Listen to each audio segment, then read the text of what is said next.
तोता और रानू चिड़िया सुबह से बैठे हुए थे। तोते भैया अब चलें, ये किसान तो घर जाएगा नहीं और ना ही हम किसान की मकई खा सकते हैं। रानू चिड़िया, लेकिन वो कालू कौवा कैसे हर रोज किसान की मकई ले जाता है?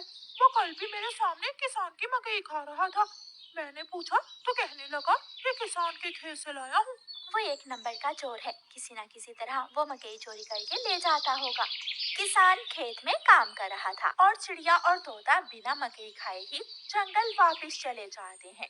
हाँ भी तोते और चिड़िया, बताओ क्या आज तुमने किसान के खेत से मकई खाई है? ना ना, हम तो सुबह से दोपहर तक पेड़ पर बैठे रहे, लेकिन वो किसान है कि घर गया ही नहीं और हम थक हार कर बिना मकई खाए ही जंगल लौट आए। मैं तो जा रहा हूँ, पेट भर मकई खाऊंगा भी और अपने साथ भी लेकर आऊंगा। कालू कौवा इंसानों की बस्ती की तरफ जाता है। कालू कौवा किसान के खेत में जाकर किसान से कहता है, किसान किसान, तुम्हें तुम्हारी पत्नी घर बुला रही है, तुम्हारे घर में मेहमान आए हैं। अच्छा, तो मैं जल्दी से घर जाता हूँ। कौवे शुक्रिया जो तुमने मुझे बता दिया। किसान अपने घर चला जाता है और कौवा मजे मजे से किसान के खेत से मकई खाने लगता है। नहीं, मैंने तो आपको नहीं बुलाया। क्या मेहमान नहीं आए थे? तो फिर उस काले कौवे ने मुझसे झूठ क्यों बोला? कौवा झूठा है, मैंने तो उसे नहीं भेजा।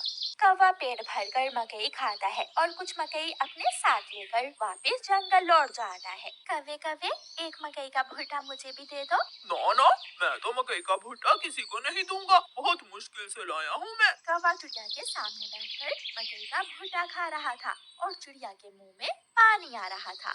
दूसरे दिन कौवा फिर से किसान के खेत में जाता है और किसान से कहता है, किसान किसान, मैं अभी अभी तुम्हारे घर से आया हूँ, तुम्हारे बेटे को तेज बुखार है, जल्दी से घर जाओ। कौवे की बात सुनकर किसान घबरा जाता है और कुछ सोचे बिना अपने घर भाग जाता है और कौवा मजे से मकई खाने लगता है।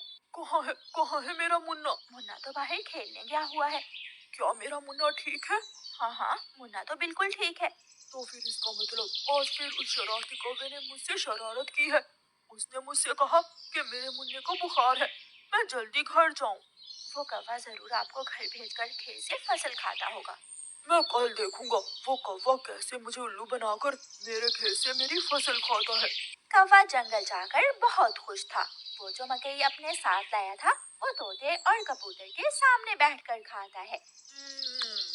वाह वाह, मजा ही आ गया, ये मकई तो बहुत स्वादिष्ट है। यार कौवे, थोड़ी सी मकई मुझे भी दे दो।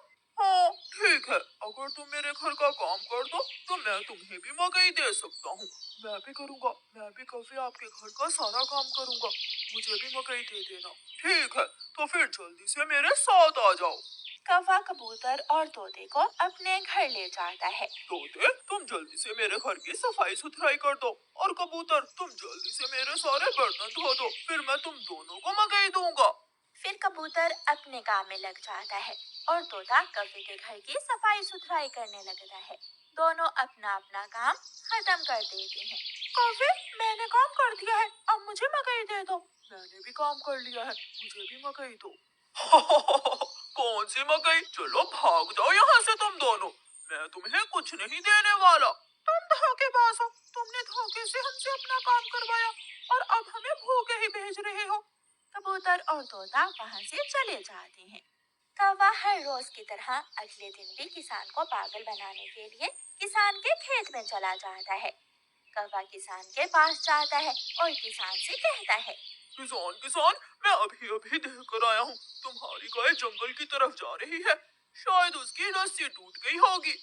मेरी गाय को तो शेर खा जाएगा। कौवे, मैं जल्दी से जाकर अपनी गाय को बचाता हूँ। किसान वहाँ से जाता है, लेकिन आज किसान थोड़ी दूर जाकर पेड़ के पीछे छुप जाता है।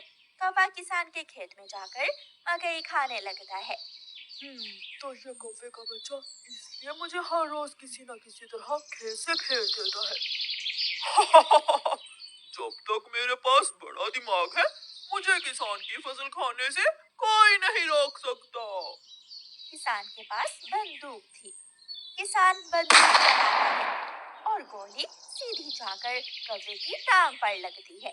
कौवा बहुत मुश्किल से वहाँ से भागता है और किसी न किसी तरह अपने जंगल वापस पहुँच जाता है। वो अपने घर के बाहर आकर गिर जाता है। हाय, मर गया, मर गया।